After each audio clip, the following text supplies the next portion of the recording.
Okay, I'll go ahead and open it up. Frank, any last-second enlightenments about the Saints going this weekend? Just good football team. Like I said, they defensively very stingy, as far as letting up points. Offensively, big-time weapons.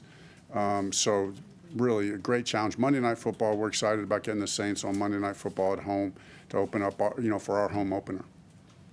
Coach, regarding the vertical passing game, has there been an emphasis this week on wide receivers getting better separation from the D-backs? Each and every week, we're always looking for ways to get the ball down the field. Really at every position, we're always looking to improve, right?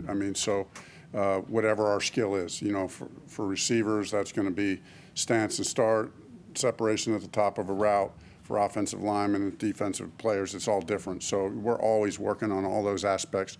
Like I said, I'm confident in our receiver group, and I think at times our receivers put some good stuff on tape last week that we can build off of.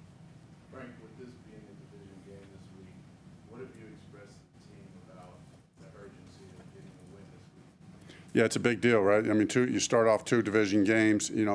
Obviously let week 1 slip away, so heightens it even more. It's our home opener, right? So you got to protect your home turf. So there's a lot at stake. It's one game, and the way to go about it is do the little things right, have the details, get those things right, take care of business in that way. What's your plans at guard? I know we haven't talked to you since Thursday. What are you planning to do there? Cade Mays will start at guard, and then there may be some rotation there, maybe not. We'll see how it goes. We started left or right guard? I'm not going to go into all the details of that at this point. Is Chandler still starting on the other side? Chandler's starting, yes, that's correct.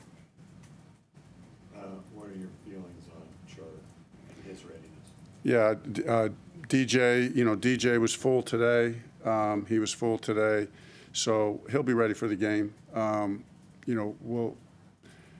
So long as he doesn't have any setbacks from today, which I don't think, I thought he looked good this week.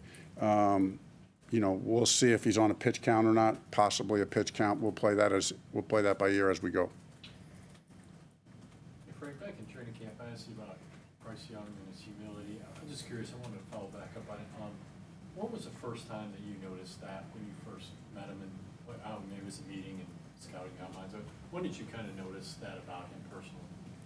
The first time you talk to Bryce, he's a humble man. But you also know he's a man. That he has a strong and somewhat in a good way, and I mean this in a complimentary way because all the good ones have this, stubborn, nature to him, because that's what it takes sometimes to be great. And so he has that blend of confidence and humility that you're looking for. What did you like about what you saw from Zavala through the preseason that made you comfortable starting him at guard in week 1 and then going into and being kind of the experienced guy now at guard in week 2? It really is amazing how quickly he settled in, and we saw early, just a high football aptitude, a physically strong man in pass protection, did particularly good job passing off games. Those were early signs that said, "Ooh, he's ready to go." Nielsen, the Falcons coordinator, trained, I think, under Dennis Allen. Do you expect to see any similarities with kind of how they attack you? I would think so.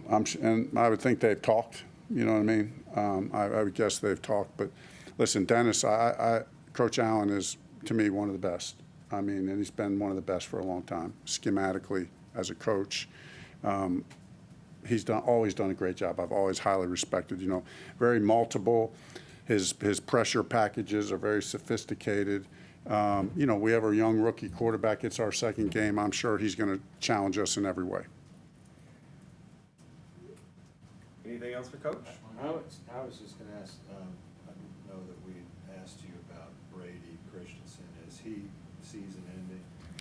Yeah, Brady Brady will be season ending. I probably do want to note, I appreciate you asking that, because I probably do want to note on JC, just to clarify too, that JC, because I know there's been some stuff out there, but JC, ended up having a procedure that we are clearly calling a procedure. And I don't know the exact timetable, but we are optimistic that we had a chance of getting him back this season and to help us this year. So excited about that news as well. So excited about the prognosis for JC, but obviously we'll take it as it comes week by week. And procedure versus surgery? Yeah, just that's really a clarification. That it really was, fine line and how those two go, but the procedure that was done, everything went very well. Got a few more details on that, and we're very pleased with how that went and what the doctor's report on that was, and feel like we got a good chance of getting him back. With JC out, what have you liked, or how have you seen about CJ and Troy and kind of the guys filling in for him? Yeah, we like that group. We like the group, the depth. CJ is extremely talented. Troy's that savvy veteran. Of course, Dante is, he's our guy back there. So, we feel like that's a good group. We feel like we can be versatile with those guys in how we play, and excited about them stepping up. Frank, Dennis Allen's been around for a while. He's got a defensive scheme that obviously goes back quite a while. He also got a second chance as a head coach. How has he kind of evolved his play calling since arriving in New Orleans or being promoted? Just a good knack and feel for the game. I mean, like you said, as a play caller, as a schemer, I've always felt he's been kind of in that top zip code of guys who know how to scheme it up, who know how to call it, and know how to set it up. So you got to stay on your toes. We as offensive guys, we love going up against Dennis, because he puts you to the test. That's how you get better. After you prepare for 2 weeks against this scheme and everything they do pressure-wise, it's a great start to the season for us from a blitz protection standpoint of having to be able to handle that level of sophistication early on. I thought our guys did a fairly good job with it last week, and we're going to really need to be on point this week. Did Chuba show you anything in the opener that you learned that, made you feel more confident in him? Yes, Chuba was, I thought he ran extremely hard, was very productive, had great vision, really stepped into that number 2 role in a significant way. So it was a good way to start the year. All right. Thanks, Coach. Thank you. Thanks, guys.